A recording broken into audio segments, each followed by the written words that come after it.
En este análisis vamos a meternos de lleno en uno de los temas más oscuros y complejos de la historia militar, el patrón, casi sistemático, de los crímenes de guerra. Toda mi familia fue asesinada, me arrojaron a una zanja llena de cadáveres, estaba cubierto de sangre y cerebros. Son palabras durísimas, ¿verdad? Son de un superviviente de la masacre de My Lai. Y es justo aquí donde empieza esta historia. Porque esta no es solo la historia de lo que pasa cuando se rompen las reglas de la guerra. Es sobre todo la historia de lo que pasa después. Muy bien, pues vamos a empezar por el principio. Vamos a diseccionar una masacre para entender cómo funciona. Y para ello usaremos el caso de My Lai, en Vietnam, el 16 de marzo de 1968. Los hechos, la verdad, son brutales. Hablamos de entre 347 y 504 civiles desarmados asesinados. Y ojo, la mayoría eran mujeres, niños y ancianos. Las órdenes que recibieron los soldados fueron, literalmente, destrúyelo todo y tratar a cualquiera como si fuera el enemigo. El resultado fue una espiral de violaciones, asesinatos y mutilaciones. Familias enteras aniquiladas, cabaña por cabaña. Pero aquí es donde la cosa se pone aún más interesante. Fijaos en el contraste. Por un lado, el informe oficial, que hablaba de una gran victoria y 128 miembros del Vietcong abatidos. Por otro lado, la cruda realidad, una masacre de civiles. Mientras la unidad era felicitada oficialmente, sobre el terreno, algunos soldados se negaron a obedecer las órdenes, y uno, al final, destapó toda la verdad. Y es que incluso en medio de ese infierno hubo actos de una valentía increíble. El suboficial Hugh Thompson Jr., por ejemplo, aterrizó su helicóptero entre los soldados de su propio bando y los aldeanos que intentaban huir, y le dio una orden directa a su tripulación, que disparasen a los soldados estadounidenses si seguían con la matanza. Una locura. La historia de gente como Thompson demuestra que siempre hay una elección. Pero claro, esto nos lleva a una pregunta inevitable.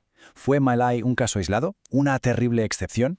Pues la respuesta, como vamos a ver ahora, es un no rotundo. My Lai, en realidad, forma parte de un patrón mucho más antiguo.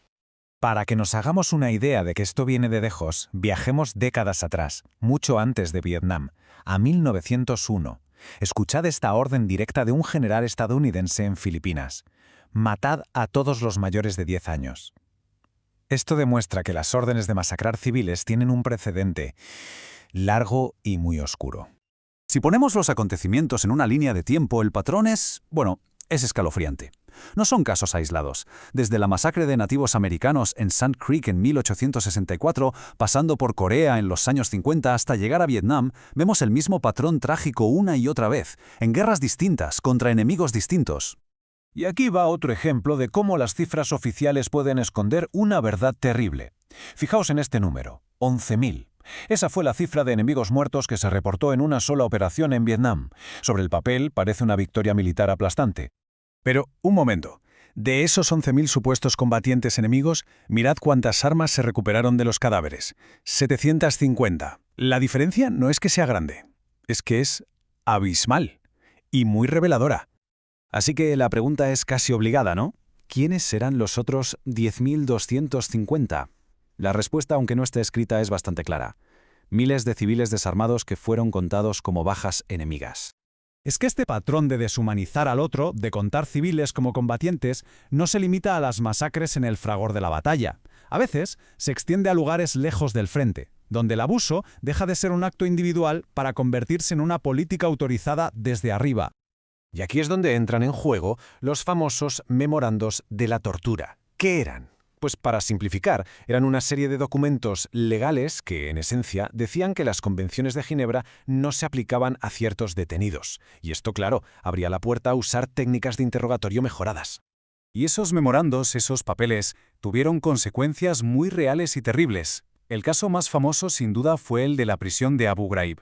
Allí, los investigadores descubrieron que no se trataba de unos pocos soldados rebeldes, como se dijo al principio, sino de un patrón de abuso sistémico, técnicas que estaban autorizadas, como el uso de perros, la privación sensorial o las posturas de estrés. Y aquí viene el punto clave, el que lo conecta todo. La inmensa mayoría de los detenidos eran civiles, gente sin ninguna conexión con grupos armados. Y con todo esto llegamos a la última parte. ¿Qué pasa cuando la verdad por fin sale a la luz? Pues vamos a centrarnos ahora en la búsqueda de justicia y sobre todo en el patrón de impunidad que suele acompañarla. El caso de Haditha, en Irak en 2005, lo ilustra a la perfección. El primer informe oficial hablaba de 15 civiles muertos por una bomba y de 8 insurgentes abatidos en un tiroteo. Pero la investigación posterior reveló una historia completamente distinta. 24 civiles desarmados asesinados a quemarropa en sus propias casas y ni rastro de ningún tiroteo. Y si miramos los números, los datos puros y duros, la brecha de la rendición de cuentas es demoledora. Analicemos los casos. En My Lai, de 26 soldados acusados, solo hubo un condenado, a arresto domiciliario. En Haditha, de 8 marines, 0 condenas. Y en el caso de la Plaza Nisur, las pocas condenas que se consiguieron fueron anuladas más tarde por un indulto presidencial. El mensaje que se repite es claro: la justicia en estos casos casi nunca llega. Todo esto, como es lógico, nos deja un legado muy difícil de gestionar. Así que, para terminar, vamos a cerrar el círculo de esta historia, resumiendo las ideas que hemos estado viendo. El patrón que se repite se puede resumir en 4 pasos muy claros. Primero, el acto. Se comete una atrocidad contra no combatientes. Segundo, el encubrimiento. La versión oficial oculta o falsea lo que pasó. Tercero, la revelación. Periodistas o gente de dentro sacan la verdad a la luz. Y cuarto, las secuelas. La justicia o no llega, o llega tarde, o se diluye hasta ser insignificante. Lo que nos deja con una última pregunta, una reflexión final que queda en el aire. Cuando la historia se oculta de esta manera, ¿cómo podemos aprender sus lecciones?